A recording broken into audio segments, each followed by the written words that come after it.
thích thế thắc thích thế chỉ rôn pa mi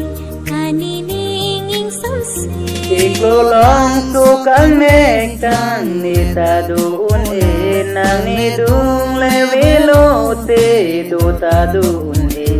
iklo long tu kang nek lang le ta duun e nang ni dung le velo te do ta duun thắc thích thế chỉ rôn pa mi ani ning ing sam se nu vi zarlo i thích thế thắc thích thế chỉ rôn pa mi ani ning ing sam se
Thani ni nang thani katiron Allah Thani ni nang than pu man ta than un e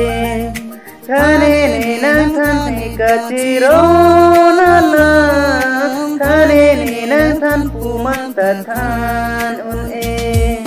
Nang ma hang nang thek thek ti la ti do ma ti klop piang ma hang vang ting det ma Nang mahang nang thek thek ti la ti do ma ti klop piang mahang vang ting det ma nu vi zarlo i thích thế thắc thích thế chỉ